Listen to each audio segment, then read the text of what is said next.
নমস্কাৰ মোৰ ছাত্ৰ ছাত্ৰীসকল মোৰ ইউটিউব চেনেল এডুকেটামলৈ তোমালোকক স্বাগতম জনাইছোঁ।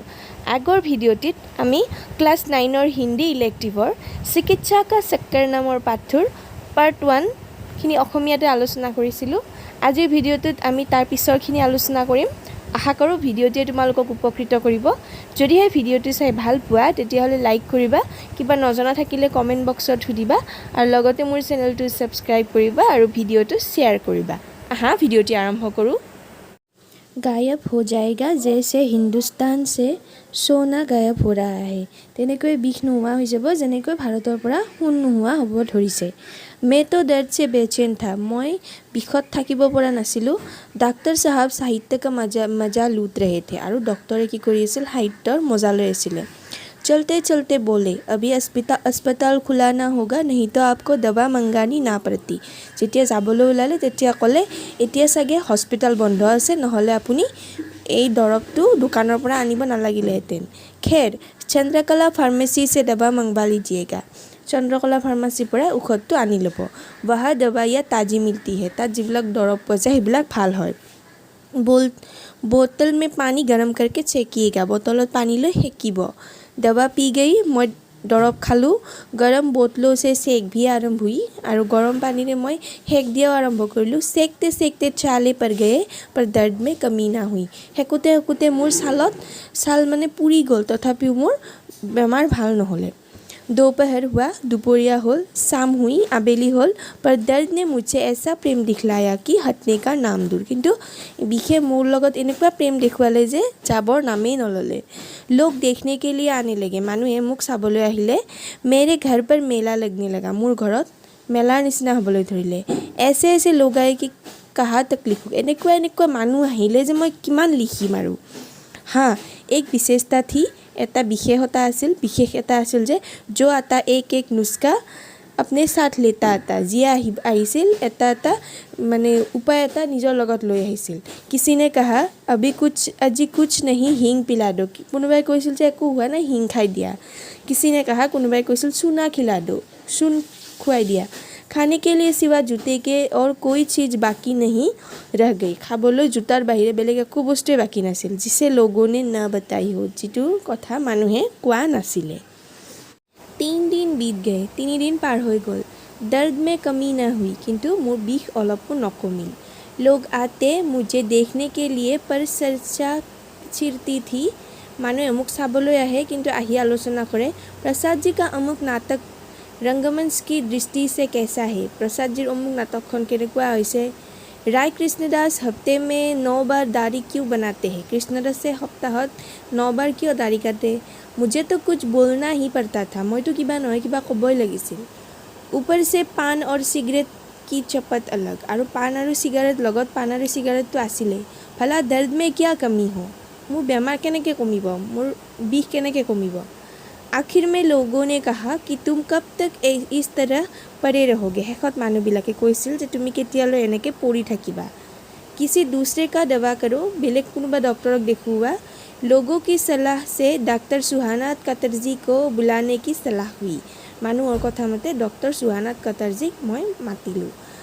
आप लोग डॉक्टर साहब का नाम सुनकर हंसेंगे। আপোনালোকে ডক্টৰৰ নাম শুনি হাঁহিব। पर यह मेरा दोष नहीं है। কিন্তু এইটো মোৰ দুখ নহয়। उनके माँ बाप का दोष है। এইটো তেওঁৰ মাক দেউতাকৰ দুখ।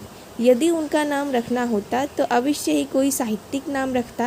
যদি তেওঁৰ নাম ৰাখিবলগীয়াই আছিল কিবা এটা সাহিত্যিক নাম ৰাখিব লাগিছিল। वे थे यथा नाम तथा गुण। তেওঁৰ যেনেকুৱা নাম আছিল গুণো তেনেকুৱা আছিলে।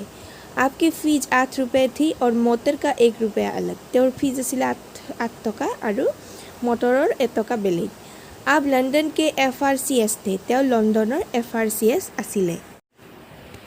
कुछ लोगों का सौंदर्य रात में बढ़ जाता है। কিছুমান মানুহৰ সৌন্দৰ্য ৰাতি বাঢ়ি যায়। वैसे ही डॉक्टरों की फीस रात में बढ़ जाती है। তেনেকৈ ডক্টৰবিলাকৰ ফিজো ৰাতিলৈ বাঢ়ি যায়। खैर डॉक्टर साहब बुलाए गए।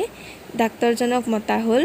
आते ही हमारे हाल पर रहम किया और बोले আহিয়ে मुख चाই তেওঁৰ বেয়া লাগিল আৰু ক'লে मिनटों में दर्द गायब हुआ जाता है थोड़ा पानी गरम कराइए तब तक या दवा मंगाइए কৈছে যে মিনিটতে আপোনাৰ বিষ নোহোৱা হৈ যাব তেতিয়ালৈ অলপ পানী গৰম কৰাওক আৰু এই দৰৱটো আনিবলৈ দিয়ক एक पुर्जे पर अपनी दवा लिखी এখন কাগজত নিজৰ দৰৱটো লিখিলে पानी गरम होल 2 रुपए की दवा आई 2 टकार दरव আহিলে डॉक्टर बाबू ने तुरंत एक छोटी सी पिचकारी निकाली उसमें एक लंबी सुई लगाई पिचकारी में दवा भरी और मेरे पेट में वह सुई कोस कर दवा डाली डॉक्टरे কি কৰিলে এটা ডাঙৰ এটা সিৰিঞ্জ উলিয়ালে তাত এটা বেজি এটা লগালে আৰু তাত ভিতৰত দৰৱ ভৰালে আৰু সেই বেজিটো মোৰ পেটত সোমাই দিলে डॉक्टर साहब कुछ कहकर और मुझे सांत्वना देकर चले गए डॉक्टर की बालों को और मुख सांत्वना दी गुसी गल उसके बाद मुझे नींद आ गई और मैं